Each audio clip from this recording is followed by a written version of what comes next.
Hello, everybody. I am coming to you this morning with a special and exciting announcement. As you know, it's been a crazy year. As you know, as a church, we have, throughout this pandemic and as we've been meeting together in person, asked that each and every person, vaccinated or not, wear a mask in our church services. And so many of you are asking, when can we drop that? When can we go away from that? When can vaccinated or even unvaccinated people to stop wearing masks? And so, as the board and I met this last week, we decided that we would follow our state in planning a full reopening as of the 30th of June. Now, from the time of I'm recording this announcement, that is 2 Sundays away. And so we are right now status quo with masking, distancing, all sorts of things like that for the next 2 weeks until we go with full opening on June 30th. So what does this mean for us? What does it mean for us when we look at full opening? Well, first note that it's really unclear even what the state means by that. But this is how we are at this time understanding what that will mean for us as a church. Well, first of all, in regards to masks, we believe that as of the 30th of June, we will say masks are optional. Until now, we have asked that every person who attends worship in our church on a Sunday morning wear a mask for the sake of everybody else, for the sake of the vaccinated and unvaccinated as well. After the 30th, our anticipation will be that we are making masks optional. You may wear a mask if you'd like. You may not wear a mask if you like.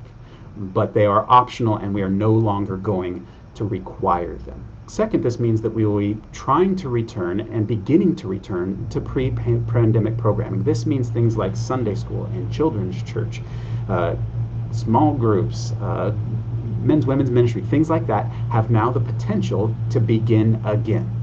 Now, that doesn't mean that everything's going to happen right on that first Sunday, the 4th of July, after we open. But it means that we are, even now, getting things in place so that those things may be ready to go as soon as possible.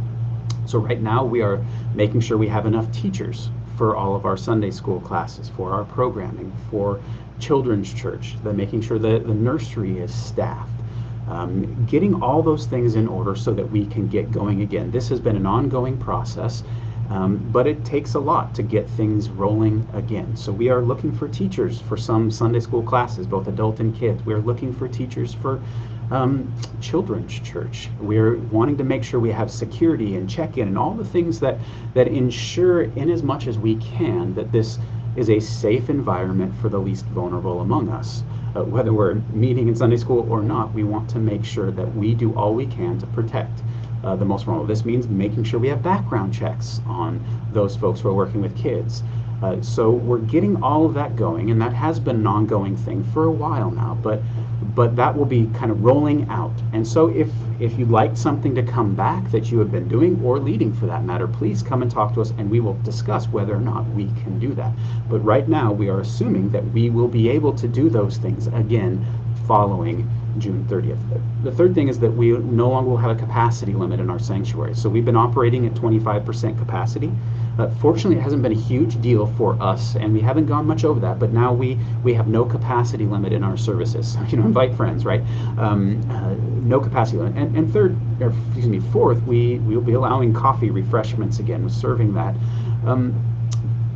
This is exciting. It seems small, but it's exciting because we can start doing those fellowship things and those gathering together things, those get to know you things that we have largely missed over the last 16 months. Beginning with a barbecue, right, on the 4th of July, which we'll all gather together outside and have barbecue together. So it's exciting, and I hope you're all looking forward to this. I do want to ask, though, that as we go through this, please be patient. I never have had to reopen everything after it's been shut down for a year and a half before, and that takes work, it takes some time, and it may take time to volunteer or to bring back the thing that you're waiting for. We are trying, and we will do it as soon as possible. So as you have been throughout all of this, please be patient with us as we attempt to bring things back that you know and that you love. And the last thing I want to say to all of us is this. Throughout this pandemic, I know some have been frustrated with the stances that the church has taken. I know there's frustration with us requiring masks even right now when vaccinated people should not have to wear them, at least by state law. But please remember that throughout this, my main concern has been not simply following a rule, but doing what is best for the health of our community, our local community, our church community, and the health of our community at large, particularly as it regards those who are unable to, let's say, be vaccinated, those who are suffering from underlying conditions that make them more vulnerable to having severe illness from the COVID virus.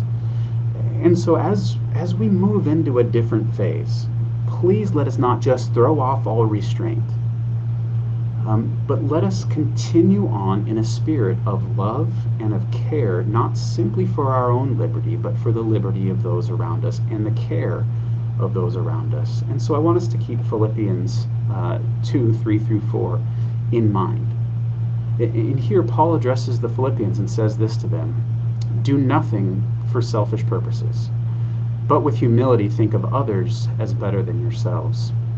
Instead of each person watching out for their own interest, their own good, watch out for what is better for others. And so as we move forward in masking and in everything, think on these things. It is not simply about me as an individual. It is about the community, the others around me, particularly the vulnerable and the weak around me. So we think of we're going into a time where, yes, people can get vaccinated, and that is a choice that you get to make. Some do not get to make that choice. Some are too young. Some are vulnerable. Some have immune systems that will not allow them to do it, or it will not be effective. And so they are still at risk in the midst of what is an ongoing pandemic. So I would ask that you would prayerfully consider, vaccinated or not, that you would prayerfully consider still wearing a mask as we gather together. Maybe not for your sake, but for the sake of others around you who may not be able to be protected at this time, who may not have the choice that you have at this time. I know that's a hard ask, but I ask simply that you would consider what it might look like for you to look out for the interests of those around you in masking and in everything. And I will make this promise to you: as long as anyone in our church wears a mask, I will wear a mask as well. I will choose to do that, not because I'm afraid of you all or that I'm going to get sick, but because I want to limit my own freedoms for the sake of those who do not have the choice. So thank you all for everything you have done and how wonderful you have been over the past year and a half. We are close to home and things are looking better. We're opening up, and what a joy that is. I can't wait to celebrate with you on the 4th of July. So thank you all for this time and for your grace and your goodness, your generosity, and your prayers for myself, for the staff, and for the church in the midst of what has been an incredibly difficult year. I hope you all have a wonderful day wherever today finds you.